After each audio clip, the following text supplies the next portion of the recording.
मेरा channel subscribe करिए और घंटी का बटन भी दबा दीजिए ताकि मेरी हर आने वाली नई वीडियो का नोटिफिकेशन आपको मिल सके। अस्सलामुअलैकुम वरहमतुल्लाहि वबरकातुहू। कैसे हैं मेरे सब प्यारे प्यारे से बहन भाई, उम्मीद है आप सब ठीक होंगे। जी आज हम बनाने जा रहे हैं खट्टी मसाले वाली भिंडी। तो जी बहुत ही ज़्यादा मज़े की बनती है। इसके लिए मैंने ले लिए थे जी ये 3 अदद मीडियम साइज़ के प्याज हैं, उनको मैंने बारीक स्लाइस कर लिया है। उसके साथ सी पाँच छः जवे मैंने लहसन के लेके उनको कूट लिया है। सिर्फ थोड़ा सा लहसन लेंगे, हम ज़्यादा नहीं लेंगे। ये 500 ग्राम भिंडी है मेरी, उसको मैंने ऐसे वॉश करके उसको ड्राई किया और फिर उसको काट लिया ऐसे पीसीज में। एक भिंडी के दो दो तीन तीन स्लाइस कर लें। ये हैं जी तक 3 अदद बड़े साइज़ के टमाटर इसमें ज़्यादा जाएंगे क्योंकि ये खट्टी भिंडी बनेगी। तो उसके साथ जी सिर्फ 1 या 2 हरी मिर्ची, वो जितनी आपका दिल करे वो आप डाल सकते हैं। सबसे पहले जी नमक के बगैर मैं भिंडी फ्राई कर लूँगी और साथ ही मैंने रख दिया, मुझे जल्दी जल्दी बनानी है तो मैंने साथ ही मसाला भी रख दूँगी मैं, ताकि दोनों चीज़ें इकट्ठी से बन जाएं।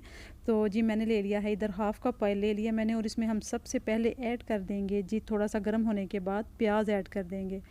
तो ये देखें जी अब हमने प्याज को ऐड कर दिया। इसमें प्याज को हमने ब्राउन नहीं करना है क्योंकि ब्राउन नहीं करेंगे, ये खड़े मसाले की भिंडी है खट्टी वाली, तो इसको हम थोड़ा सा खड़ा खड़ा प्याज को रखेंगे।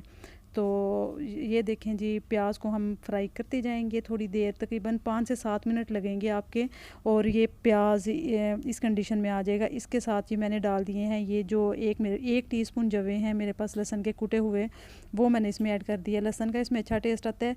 अगर आप लहसन ना डालना चाहें तो इसकी जगह आप 1 टेबलस्पून अदरक भी डाल सकते हैं। जो चीज़ आपको पसंद हो आप इसमें वो डाल सकते हैं, लहसन डाल लें या अदरक डाल लें। 2 मिनट फ्राई करने के बाद जी इसमें मैंने डाल दिए हैं 3 अदद बड़े साइज़ के टमाटर कटे हुए।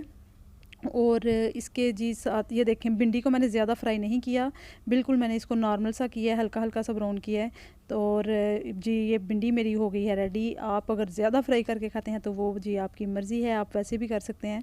तो ये मैंने इसके साथ डाल दिए हैं आलू, ताकि प्याज और टमाटर के पानी में आलू भी गल जाएं। और साथ ही मैंने डाल दी है 1 टीस्पून हल्दी, 1 टीस्पून ही मैंने इसमें डाल दी है, बल्कि हाफ़ टीस्पून यार हल्दी डाली थी, और 1 टीस्पून मैंने डाल दी है सुरख मिर्च का पाउडर, और 1.5 टीस्पून मैंने इसमें डाल दिया है नमक। और इसको जी अब हम कवर करके तो आलूओं को गलने तक छोड़ देंगे, क्योंकि प्याज और टमाटर तो जल्दी गल जाएंगे। ये जी तकरीबन थोड़ा सा भूनने के बाद मैंने इसमें ऐड कर दी हैं हरी मिर्चियाँ। वो आपकी मर्ज़ी है जी, आप 8-10 करें या 1-2 करें, वो टोटल आपकी मर्ज़ी है। तो मैंने तो सिर्फ 2 की हैं क्योंकि मैं ज़्यादा स्पाइसी नहीं बनाती खाना, मैं कम स्पाइसी बनाती हूँ।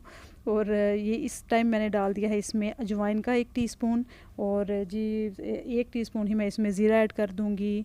और आलू गलने तक ये अब हम इसको बनाएंगे, क्योंकि ये खड़े मसाले की खट्टी भिंडी है तो इसको हम ज़्यादा नहीं भुनेंगे।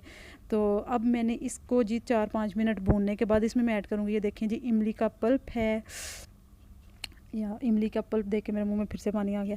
इमली का पल्प मैंने 1.5 टेबल स्पून मैंने इसमें डाल दिया। और जी ये अब मैं मसाला इसको तेज़ आंच पे भून लूँगी, क्योंकि आलू हमारे गलने वाले हैं, थोड़ी सी कसर रह गई है। तो फिर हम इसमें ऐड कर देंगे भिंडी। बस ये बहुत आसानी से बन जाती है। शुरू में बस आप चीज़ें जल्दी जल्दी से ऐड करें, तैयार करके रख लें सारी मेरी तरह, और बाद में फटाफट से भिंडी बना लें। ये देखें जी अब मैंने इस स्टेज पे भिंडी ऐड कर दी है, और एंड पे बिल्कुल जाके मैं इसमें 1 टीस्पून चाट मसाला डाल दूँगी। चाट मसाले का भी इसमें बहुत मज़ा आता है। ये तकरीबन 1 टीस्पून मैंने इसमें चाट मसाला ऐड कर दिया था। और जी बस ऑलमोस्ट होने वाली है मेरी भिंडी रेडी। आप भी ज़रूर ट्राई करिए। आप किस तरह भिंडी बनाते हैं ज़रूर मुझे कमेंट करके बताइएगा, और बताइएगा आपको मेरा तरीका कैसा लगा है। और ज़रूर बनाइए गरम गरम चपाती के साथ, चटनी के साथ, रायते के साथ। खुश रहिए, बात रहिए, हंसते मुस्कुराते रहिए। टेक केयर, अल्लाह हाफिज़।